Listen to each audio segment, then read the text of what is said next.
কিন্তু আজি ওচৰৰ মানুহে বা কি ভাবিছে ভগৱানেহে জানে। অৰুন্ধতী, তোমাৰ যি মন যায় তাকে নকৰিবা। জেঠাই, মই মোৰ দেউতাৰ কেছটোৰ বিষয়ে জানিবলৈ আইচি ছাৰক ফোন কৰি মাতিছিলো। তাত মোৰ কি অপৰাধ কওক? তোমালোকে যে এই বেপাৰটো কৰিছা তাত কেৱল বৰ্ণৱে নহয়, তোমাৰ দেউতাও সমানে ফচিব, মই কৈ থলো। তোমালোকে প্লেনবোৰ কৰি যিমান সহজে অৰুন্ধতীক ঠগাম বুলি ভাবিলেও তেওঁক তেনেকুৱা একো কৰিব নোৱাৰা। মই তোমাক 100 বাৰ কম অৰুন্ধতী, তুমি এই কামটো কিন্তু ভুল কৰিলা। মই মোৰ দেউতাৰ হত্যাকাৰীক বিচাৰি উলিয়াব খোজাটো মোৰ ভুল, নে আপুনি এই ক্ষেত্ৰত সহায় কৰিব নোখোজাটো ভুল?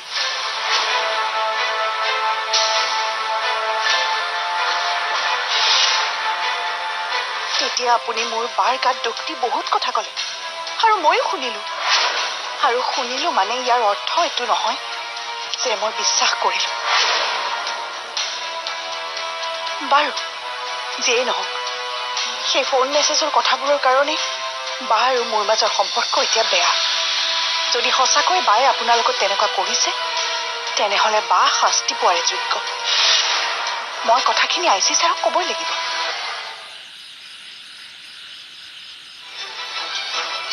চোৱা প্ৰদ্যুন্ন, বন্ধু বুলি ময়ে হওঁ বা বৰ্ণ, তোমাক সকলো কথা ক'লো। সকলো মানুহৰে লাইফত আশা, আকাংক্ষা, সপোন থাকে। আমি যেতিয়া এই প্লেনবোৰ কৰিছিলোঁ তেতিয়াতো একো প্ৰব্লেম অহা নাছিল। আমি অৰুন্ধতী বা আন কোনোবাৰ মনত দুখ দি একো লাভ কৰিব খোজা নাছিলোঁ। কিন্তু বৰ্ণৱে ককাক মিছা আশ্বাস দিছিল। তুমি এইবোৰৰ মাজত কিয় সোমাইছা? তোমাৰ কি স্বাৰ্থ? স্বাৰ্থ? তোমালোকৰহে প্ৰতিটো কামৰ পিছত একোটা স্বাৰ্থ থাকে, আৰু সেই স্বাৰ্থই তোমালোকক কিমান তললৈ নমাই দিছে তোমালোকে নিজেই নাজানো।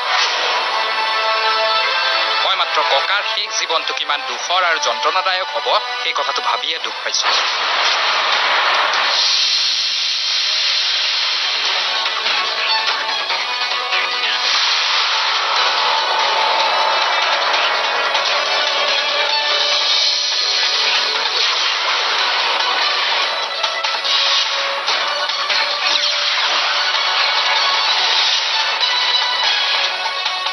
এই মুখখন বন্ধ ৰাখিবলৈ তোমাক কিমান টকাৰ প্ৰয়োজন মোক সেইটো কোৱা।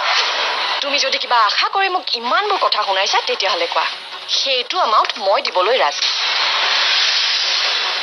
টকা লোৱা আৰু চুপ চাপ আমাৰ লাইফৰ পৰা আঁতৰি যোৱা। ভুল কৰিছা শ্ৰুতি, ভুল কৰিছা। এই প্ৰদ্যুন্নই কেইটামান টকাৰ বাবে নিজৰ স্বাভিমান, অহংকাৰ আৰু সততাখিনিক বিক্ৰী নকৰে। তোমালোকৰ দৰে ইমান সস্তীয়া নহয়। মই ইয়াত তোমাৰ পৰা কিবা এটা পোৱাৰ আশাত অহা নাই, মাত্ৰ তোমাক সতৰ্ক কৰিবলৈ আহিছো। সতৰ্ক?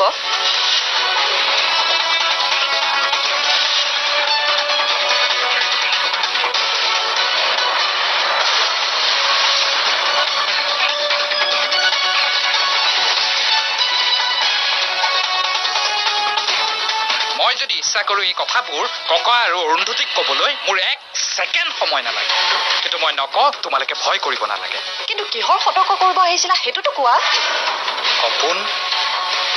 সপোন দেখাটো ভাল লক্ষণ।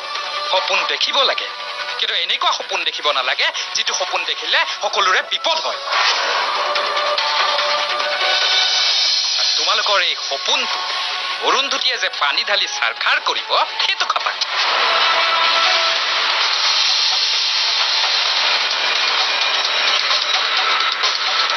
মই কেইদিনমান তেওঁলোকৰ ঘৰত থাকিয়ে গম পাইছো অৰুন্ধতী কিমান বেছি স্মাৰ্ট।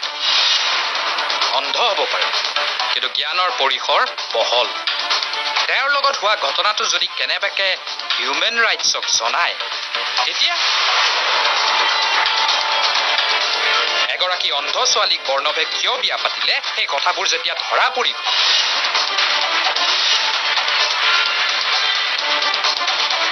তেতিয়া গম পাবা তোমালোকৰ কামৰ পৰিণতি কি হ'ব। তেতিয়া ইমান সুন্দৰ সুন্দৰ সপোন দেখাটো বাদেই, সপোন দেখিবলৈ চকুত টোপনিয়ে নাহিব।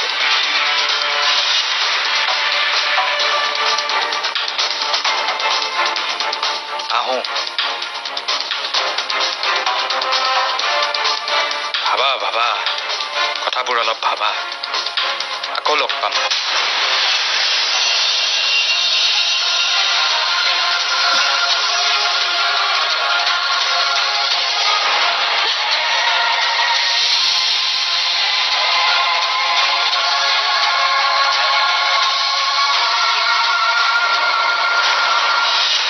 আচলতে ময়ূৰীৰ কোনো দোষ নাছিল দোষটো মইহে কৰিছো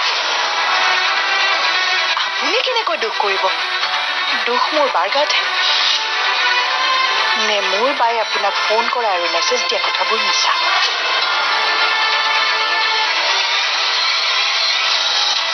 আপুনি একো নকলে যে প্ৰদ্যুন্নে এইবোৰ কি কথা কৈ গ'ল হিউমেন ৰাইটছৰ কথাও ক'লে যে কথাটো ভাল হোৱা নাই কি স্বাৰ্থ আছে ইয়াক আমাৰ মাজৰ পৰা আঁতৰ নকৰিলে সঁচাকৈ বিপদ হ'ব মই সোনকালেই বৰ্ণৱক লগ পাব লাগিব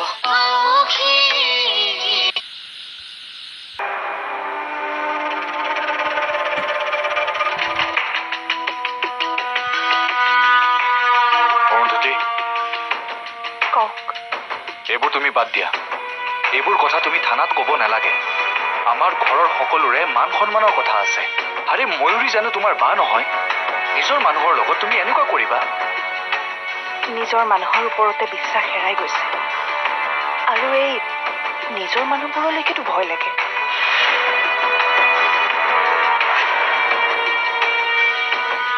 মই দেউতাৰ কেছটোৰ বিষয়ে জানিবলৈ খোজাত আপোনালোকে বাধা নিদিব মই মোৰ দেউতাৰ হত্যাকাৰীক বিচাৰি উলিয়াবই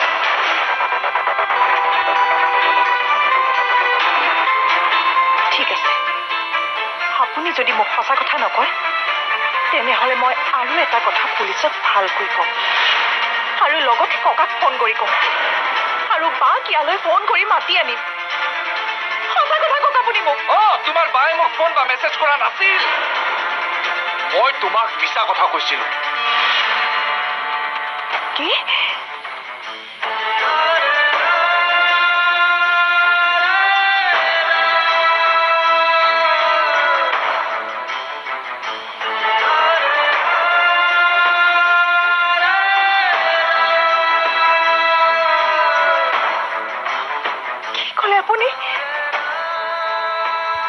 আপুনি মোৰ বাৰ ওপৰত ইমান ডাঙৰ অপবাদ এটা বিশ্বাসকৈ দিলে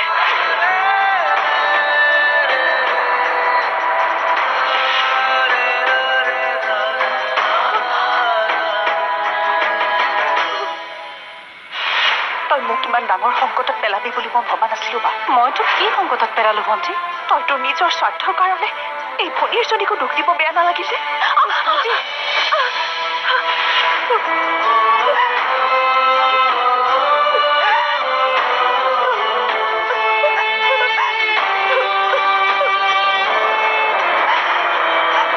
তই এখেতক এতিয়াও ভাল পাই থকা নাই জানো ভণ্টি এইবোৰ তই কি কৈছ নিচিঞৰিবি বা চিঞৰিলে সকলো কথা শুদ্ধ হৈ নাযায় ৰাতি ৰাতি তই এখেতলৈ মেছেজ কৰ ফোন কৰ মই সকলো কথাই জানো বা সকলো কথা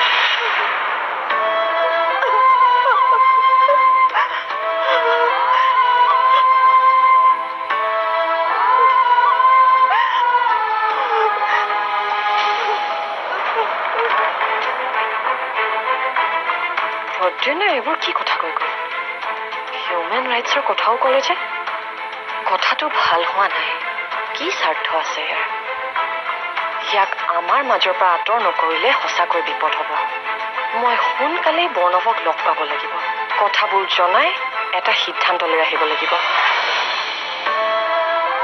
যিজনী ছোৱালী মই মোৰ বা নহয় মা বুলি ভাবিছিলো জীৱক ডাঙৰ কৰিলে মোৰ সুখৰ বাবে জীৱনত বহুত কিবা কিবি ত্যাগ কৰিলে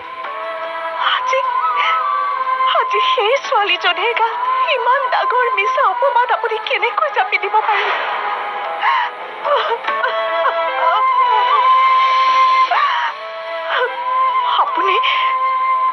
আপুনি মোক এটা পাপৰ সমভাগী কৰিলে মই মিছাতে বাক যিমান বেয়াকৈ কলো তাই হয়তো মোক কোনোদিনেই ক্ষমা নকৰে। কিয় কৰিলে আপুনি মোৰ লগত এনেকুৱা?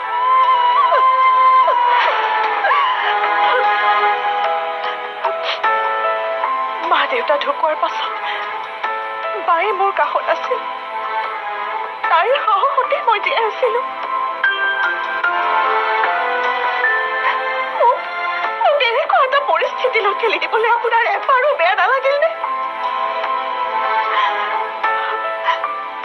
আপোনাৰ কাৰণে মই মোৰ মাক চিৰদিনৰ বাবে হেৰুৱালো। কিয় মোৰ লগত এনেকুৱা হয়? কিয়? মোৰ জীৱনত কি হাঁহি, আনন্দ, সুখ, শান্তি একোৱেই নাই নেকি?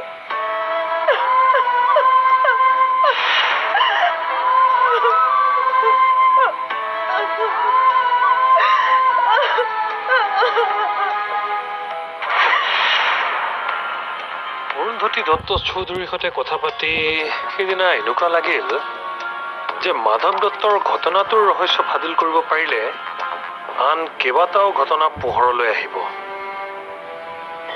আন কিবা ঘটনা থাকিবলৈ মাধৱ দত্তৰ হত্যা কৰা হোৱা নাইতো।